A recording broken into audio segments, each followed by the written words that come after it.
I just felt that it was time to look at something else because of the safety factor and also the isolation. And so the transition, once he came here, then everything became much better. Very familiar. He likes to walk. It's just that it's more like home. That when this transition happens, you will go back to being a wife and not a caregiver. My inner feelings about Joe are different now. They're like they used to be. So she's now become much more social, I think much more happy, much more stimulated, which is so important for memory. Well, at Brookside, we have sensors on each side of the bed. And when a resident gets up to use the bathroom at any time, They have sensors on the floor where in the evening when she gets out of bed, puts her feet on the floor, the light comes on, and it's wonderful. It's been great. She doesn't have to grope for lighting. We don't have to worry about her knocking over a lamp. she came to us, she was falling frequently at home. Now that she's in our setting, she does not fall because of the lighting system in the bathroom.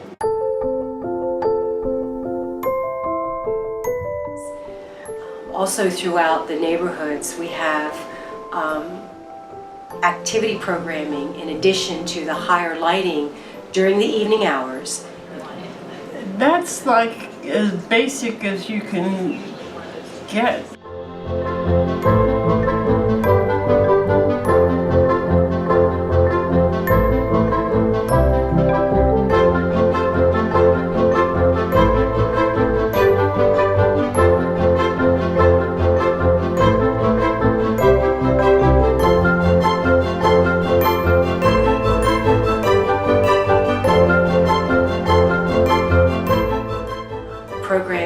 The activity programming happens until 9 o'clock in the evening, and we just find it working. After residents are finished dining, they're expecting a program to happen.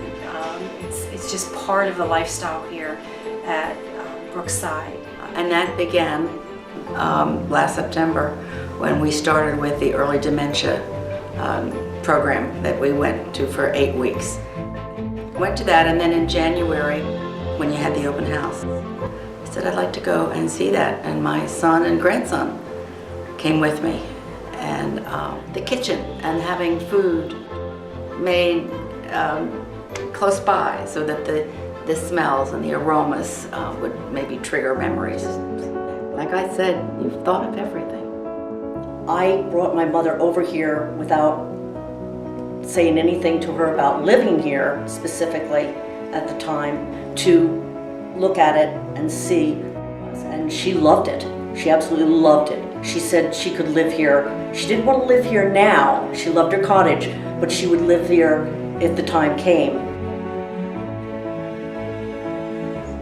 We have a beautiful front door that's in the very center of both of our neighborhoods. And if we didn't have that front door, we would have residents wandering in and out of rooms more frequently.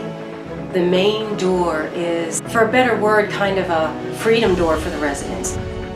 When a resident is seeking to find their car, or to find their home, we can say, feel free to go out the front door, and they can do that independently without anyone.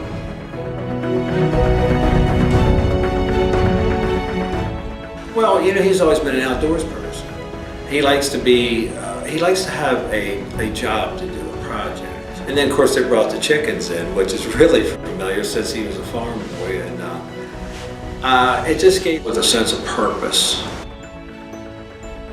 We especially like the outside. The garden is wonderful. They have chickens even. There's a lot of stimulation out there, the birds. It's just a beautiful, beautiful area, the different kinds of plants.